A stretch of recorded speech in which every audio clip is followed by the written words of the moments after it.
Olá pessoal, aqui quem fala é o professor Geselberg e hoje eu vou aqui mais para a tela do meu computador para vocês terem uma noção da regionalização do Brasil segundo os critérios naturais, como nós vamos fazer agora sobre os domínios morfoclimáticos. Tá? Então eu preferi partir para o computador para mostrar algumas imagens aqui. Bom, a gente vai pesquisando junto, tá? Melhor ainda. Aí vocês estão vendo o Google Classroom, né? Para atender os alunos, a gente fazendo as atividades aí constantemente. Então, vamos seguir aqui. Tipo de regionalização. Que regionalização nós vamos seguir agora? Domínios morfoclimáticos.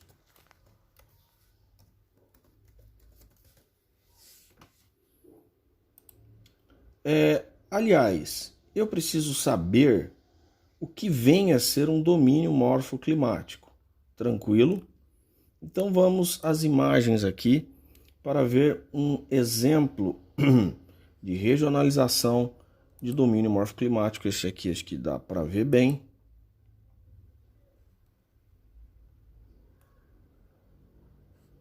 Vamos selecionar essa imagem. Vamos jogar no Paint, que resolve tudo. Vamos apagar isso aqui, seleção transparente não, né?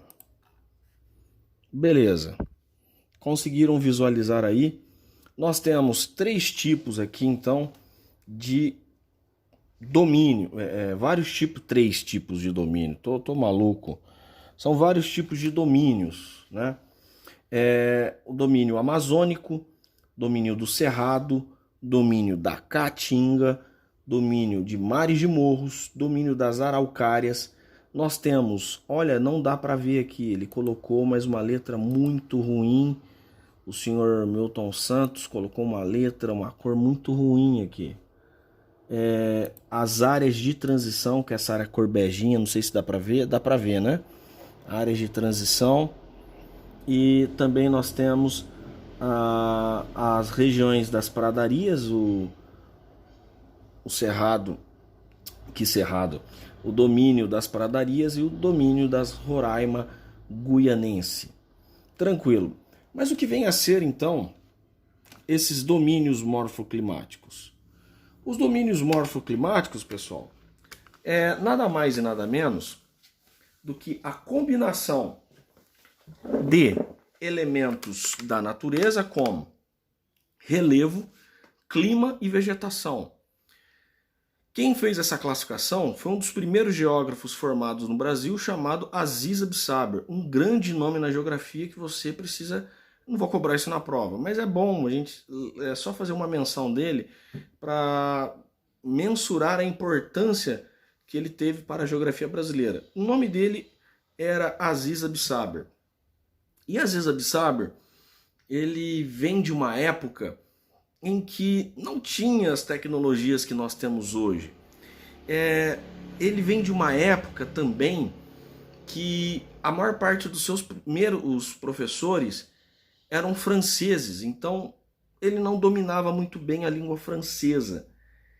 E com isso, ele, em seus estudos, ele vai classificando as unidades do relevo, ele vai atribuindo os nomes a algumas paisagens com características da nossa própria língua e algo muito simples e de fácil associação. Por exemplo, quando ele viaja, ele sai de São Paulo e vai para o Rio de Janeiro, ele passa pela Serra de Taubaté e ele vê um conjunto de morros que, na visão dele, na percepção que ele tem daquela paisagem, ele fala assim: isso me lembra um mar de morros. Daí ele coloca o nome a toda a região costeira brasileira onde tem os morros de mares de morros, pois na sua percepção que tinha da paisagem, lembra do conceito de paisagem, que paisagem é aquilo que os nossos olhos veem, né? Então ele registrou como mares de morros. Daí um dos primeiros domínios morfoclimáticos que ele vai classificar. Outros nomes ele vai atribuir como os nomes regionais, como as pradarias, e, consequentemente, vai estabelecendo a boa parte das suas classificações de domínios morfoclimáticos através das viagens, das expedições que ele fazia. Com um caderno na mão, lápis e borracha, ele ia fazendo croquis. O croquis é aquilo que eu faço constantemente nas minhas aulas, quando eu pego uma caneta, um canetão, e começo a representar, a desenhar aqui, né? Beleza, eu estava procurando um canetão preto aqui, mas não achei. Vai o roxo. Então, por exemplo, aqui eu tenho os mares de morro, né?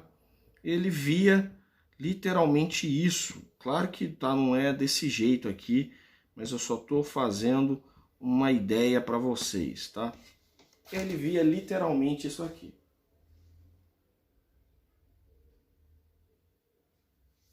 Compreenderam?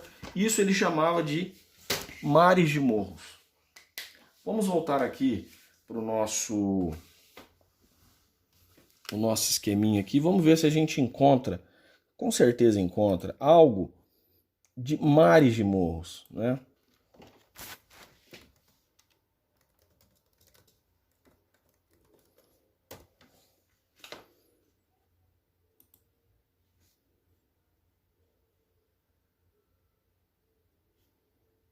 Então perceba, eu vou pegar essa imagem aqui que ela é mais clássica, né? Ou essa. Tem várias aqui que dá pra gente trabalhar, mas vamos pegar essa aqui. Eu vou jogar aqui também, eu vou abrir uma nova pasta, um novo arquivo.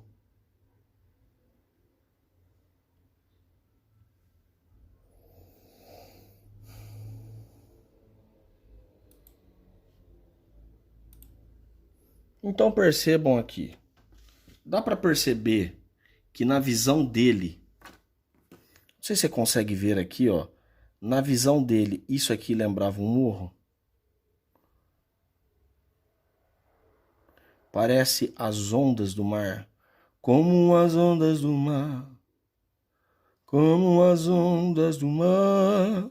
Então ele olhava para o horizonte e viu mares de morros. Daí ele constituiu esse nome para toda a região costeira aqui, pessoal.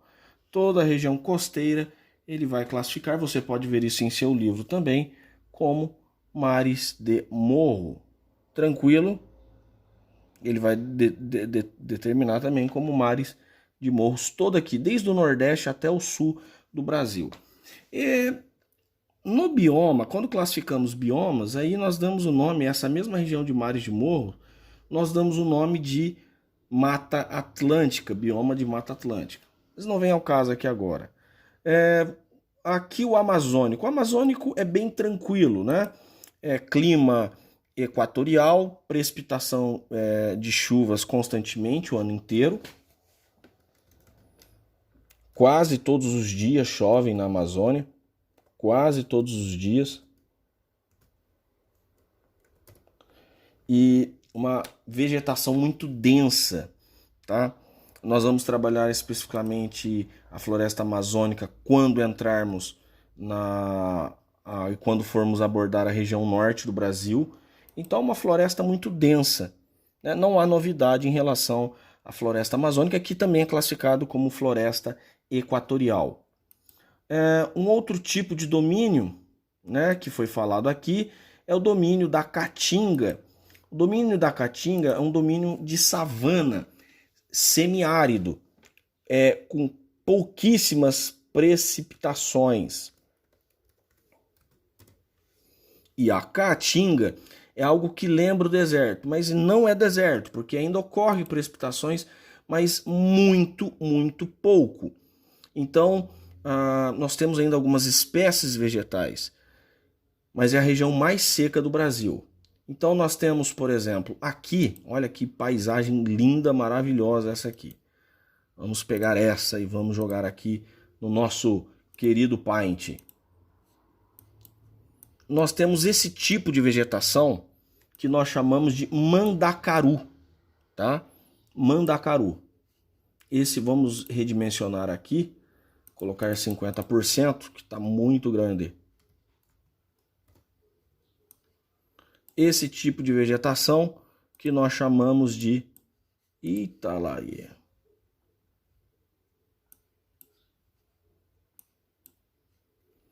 Nós chamamos de mandacaru. Compreenderam aí, pessoal?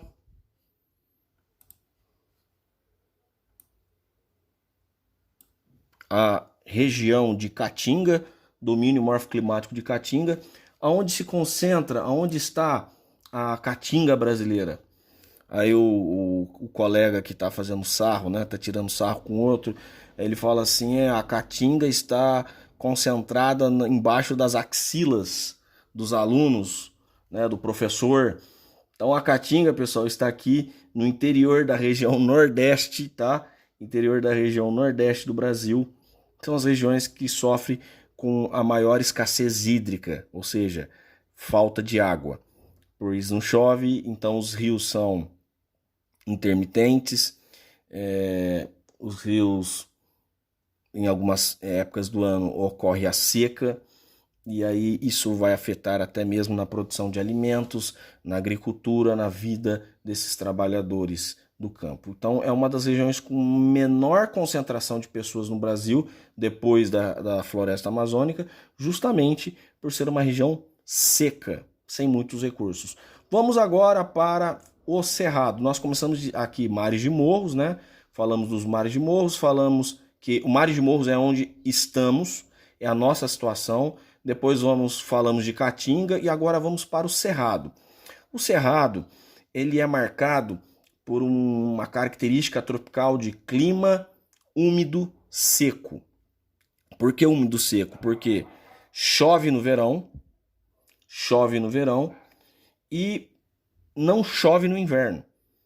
Então, o Cerrado tem esse período de estiagem e período chuvoso bem definido. No meio do ano, que é inverno, não chove.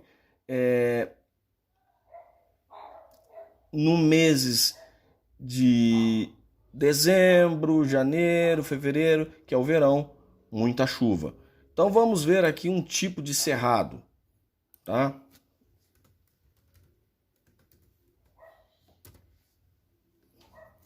O cerrado tem uma característica bem peculiar, que são árvores com galhos retorcidos.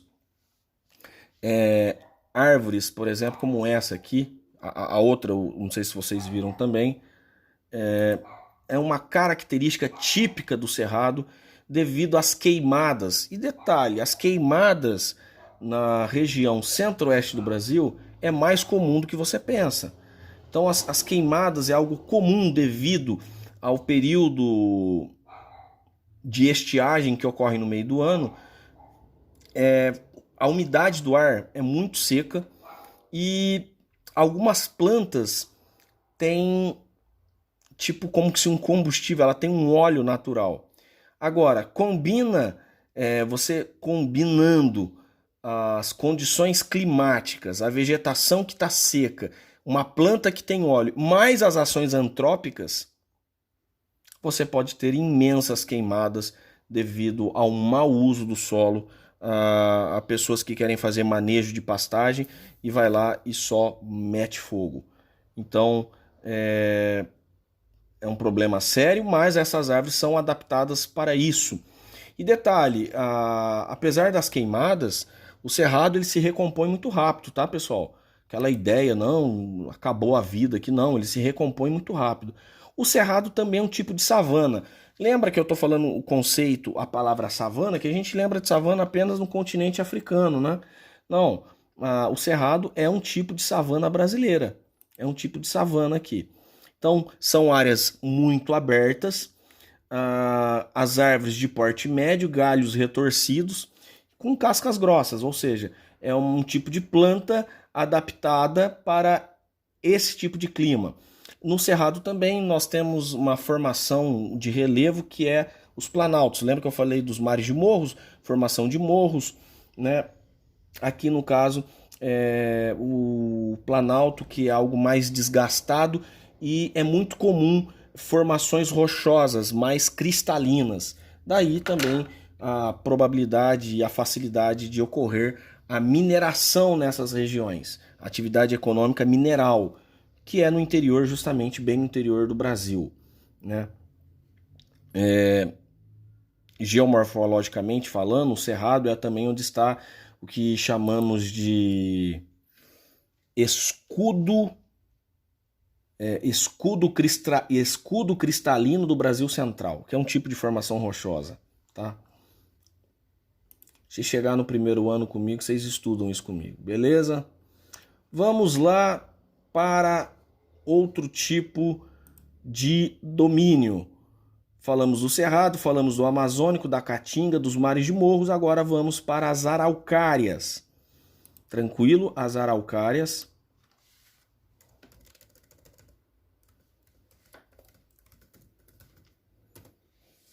As araucárias. Olha, as araucárias é um tipo, é uma espécie subtropical de vegetação. É muito comum no sul do Brasil, clima frio e úmido, clima subtropical. Não é tão frio assim, mas é em relação aos climas dos países temperados, né? Que é mais comum encontrar no hemisfério norte. Mas é uma vegetação, um tipo de planta que resiste às baixas temperaturas. Daí nós temos esse tipo de árvore, que é um pinheiro arqueado para cima. Lembrando, a araucária é um pinheiro, pessoal. A araucária é um pinheiro, só que ele é arqueado para cima. Percebam, né? A copa normalmente das árvores ao contrário. Aqui ele está arqueado para cima. Essa árvore produz o que chamamos de pinha, né? Que é muito comum no Paraná, na região sul do Brasil, Paraná, Santa Catarina e Rio Grande do Sul. Eles cozinham essa pinha, depois você come a amêndoa dessa pinha, é uma delícia. Come com salzinho, é gostoso. Eu particularmente gostei, né? Tem gente que não gosta não. Então esse tipo de árvore é muito comum na região sul do Brasil, porém com o desmatamento que ocorreu na região sul do Brasil devido à intensificação do desmatamento no estado do Paraná, causado pelas indústrias madeireiras, praticamente a mata de araucária foi devastada, foi desmatada e sobrou pouquíssimas espécies de araucárias, mas ainda você encontra uma boa quantidade. Mas imagina toda uma região formada por uma imensa quantidade desse tipo de pinheiro, que também é chamado de pinheiro do Paraná ou pinheiro de araucária. Tá? Por isso o Aziz Absaber, né, chamou aqui de domínio das araucárias. E aí nós temos o domínio das pradarias, mais comum no sul do Brasil. Lembrando que as araucárias também estão numa região de planalto, devido à altitude, né? O clima é mais frio, então uma região de planalto no sul do Brasil. Pradarias, não é padaria, tá, gente? Pradarias são algo parecido com campos. Campos naturais. As pradarias não é fruto de desmatamento. A pradaria é algo natural da região. Ela já era assim. Então não é questão de aqui não tinha floresta. Não, sempre foi assim. É natural dela assim. Então nós temos as pradarias. Eu peguei uma imagem aqui que não tem nada a ver com a região sul do Brasil, tá? Então aqui a pradaria são campos abertos naturais, tranquilo? E a pradaria é também uma área de planalto de planície, melhor dizendo, e mais desgastado. Você vê com frequência nessa região foi muito comum a atividade do rebanho, da pecuária bovina no sul do Brasil. Vamos ver se encontramos outro tipo de pradaria aqui no sul do Brasil. Vamos colocar pradaria Rio Grande do Sul, porque a gente pode estar vendo pradarias de outros lugares do planeta. Mas aqui um outro tipo aqui de pradaria, que são formados por vegetação rasteira, sem muitas árvores e campos abertos. Você pode ter uma pradaria em planaltos e planícies também, tá? Ok, e aí vamos às faixas de transição. Gente, o vídeo tá longo, hein? Vamos lá, o que seria as faixas de transição? 20 minutos, mas eu vou encerrar. As faixas de transição óbvio, já estou falando, transição é a mudança de um domínio para o outro. Por exemplo, vamos a um exemplo aqui. De novo, voltando ao nosso mapa. Olha aqui, há transições entre o Amazônico e o Cerrado. Há transição entre o Cerrado e a Caatinga. Há uma transição entre o domínio dos mares de morros para o Cerrado. Há uma transição das matas de araucária para os mares de morros. E também há uma transição das pradarias, né, para os domínios das araucárias. Por exemplo, entre o Amazônico e o da Caatinga, nós temos um bioma que eles não vão colocar como bioma. Milton Santos vai colocar como domínio de transição, que é chamado de Meio Norte, onde está o babaçu, né? Onde está esse tipo de planta, esse tipo de espécie vegetal típico dessa região do Meio Norte. Entre o Amazônico e o Cerrado, nós temos a transição entre o Amazônico e o Cerrado, algo que na classificação de biomas vai ser o Pantanal. Vamos dar uma olhadinha no Pantanal, que vale a pena? Vamos lá. Falou, professor, eu senti falta do Pantanal. Pois é, o Pantanal a gente só vai ver em biomas e não em domínios morfoclimáticos, porque para Milton Santos, o Pantanal é justamente essa transição entre o que é cerrado e o que é amazônico. Professor, por que ele faz essa separação? Porque é o seguinte, no Pantanal há 2 períodos, tá? No Pantanal há 2 períodos, como no Cerrado, o período chuvoso e o período de estiagem, um período que não chove. O período chuvoso, essas áreas inundam, mas no período de estiagem, essas áreas elas ficam secas, né? Essa área volta a ficar vazia. Então o Pantanal tem essa característica muito forte de uma época chuvosa e uma época de estiagem. Então, algo que é muito parecido com o Cerrado, mas em contrapartida, você tem uma grande e vasta cobertura vegetal, né, dentro do Pantanal. Uma vasta e grande cobertura vegetal. Me baniram aqui, não quiseram que eu acessasse os arquivos. Não tem problema não. Tranquilo, pessoal, em relação ao Pantanal. E o Pantanal tem grandes espécies vegetais e animais, né? E aqui está um dos símbolos da fauna brasileira específica do Pantanal, que é a nossa onça pintada. Tranquilo, pessoal, em relação a isso? Então nós terminamos aqui falando de domínios morfoclimáticos. Eu posso perguntar, quais são os critérios que definem um domínio morfoclimático? Vegetação, relevo e clima. Nos domínios morfoclimáticos, só falei que ia terminar, não termino. Nos domínios morfoclimáticos, nós temos o que nós chamamos de, dentro dos domínios morfoclimáticos, nos domínios dos cerrados, tem uma palavrinha que chama aí matas galerias. Os domínios de cerrados tem lá os chapadões, é um domínio de planalto, tal, beleza. E as matas galerias? O que são as matas galerias? Voltemos aqui, o que são as matas galerias?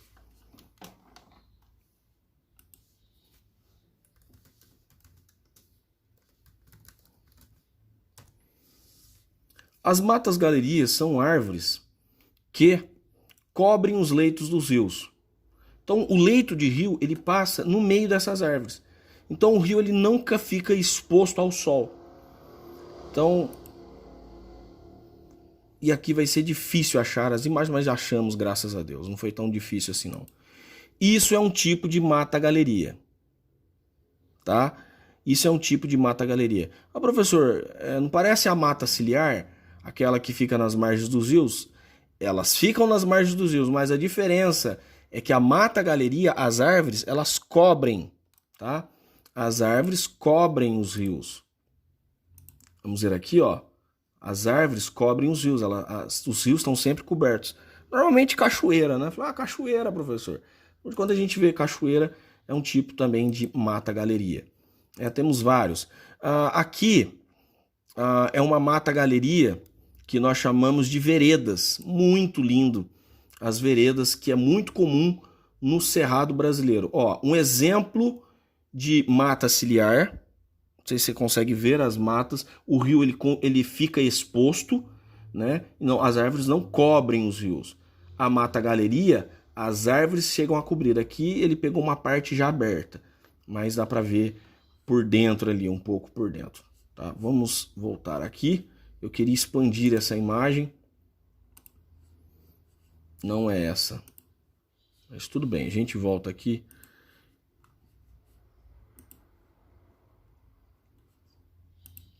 Mata ciliar. Pegaram aí. Isso é um tipo de mata ciliar, as árvores que ficam às margens dos rios, e esse é um tipo de mata-galeria. Mata-galeria, ou seja, árvores que cobrem os leitos dos rios. São riachos, córregos, né? E esses rios aqui são maravilhosos para nadar, pessoal. A água é gelada, porque não recebe radiação solar praticamente, e você tem uma água muito fria, mas é maravilhoso. Eu vou deixar um documentário, um vídeo sobre matas galerias e algo do Cerrado, que aí você vai ter uma concepção maior e melhor das espécies vegetais que tem no Cerrado, porque também eu falei que nós estamos nos mares de morros, mas nós em Porto Ferreira estamos mais para uma zona de transição de mares de morros, entrando para um cerrado. Então nós estamos nessa transição entre cerrado e mares de morros. Tranquilo, pessoal, que é mata-galeria e mata ciliar, que é comum nas regiões de cerrado. E esse é a nossa aula. Eu sou o professor Geselberg. Eu encerro por aqui essa pequena parte sobre o quadro natural das paisagens brasileiras segundo Aziz Absaber, domínios morfoclimáticos.